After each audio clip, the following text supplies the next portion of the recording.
একসময় মানুষের মুখে মুখে ফিরত এসব গান।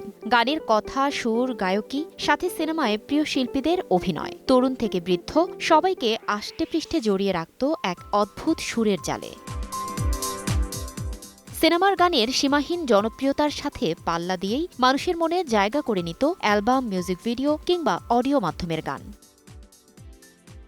নতুন নতুন প্রযুক্তির সংযোজন, হিন্দি গানের আধিক্য, করোনা মহামারীর মতো বিভিন্ন জটিলতায় বাংলা গানকে পাড়ি দিতে হয়েছে নানান চড়াই-উতরাই। মাঝের অনেকগুলো বছর অশ্লীলতার জোয়ারে বাংলা সিনেজগৎ পার করেছে এক দুর্যোগময় অধ্যায়। ধীরে ধীরে কেটেছে সেই অমানিশা। আগেও সিনেমার গানের এক ধরনের আবেদন ছিল, গান শুনতো, বা সিনেমাতেও কাব্য প্রধান বা কথা প্রধান গান লেখার বা সেটার চর্চা করার, সেটার প্র্যাকটিস ছিল।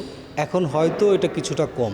যুগের সাথে তাল মিলিয়ে কথা, সুর, সঙ্গীতায়োজন আর প্রযুক্তির যথাযথ সম্মিলনে গান পেয়েছে নতুন প্রাণ। অ্যালবাম, ডিজিটাল কিংবা আন্তর্জাতিক প্ল্যাটফর্মে গান রিলিজ হলেও সঙ্গীত সংশ্লিষ্টদের চূড়ান্ত লক্ষ্যই যেন প্লেব্যাক। আলটিমেট গোলটা আমাদের সবারই ফিল্মের জন্য গান করা। এখন যেরকম শাকিব ভাইয়ের একটা ছবি আসবে বা অন্য আরও যে কটা ছবি আসছে, সবগুলো ছবির গানগুলো আগেই এত বেশি জনপ্রিয়তা পাচ্ছে, যেটা সিনেমার প্রমোশনকেও অনেক বেশি প্রভাবিত করে। আবার একটা আর্টিস্টের ক্যারিয়ারে ওইটা বিশাল একটা মাইল ফলক বা একটা ইম্প্যাক্ট প্লে করে। সিনেমার আবেদনটাই অন্যরকম।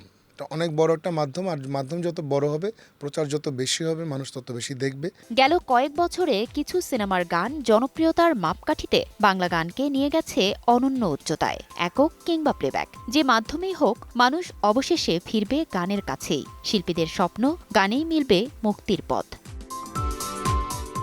ফারজানা লিনা, সময় সংবাদ, ঢাকা।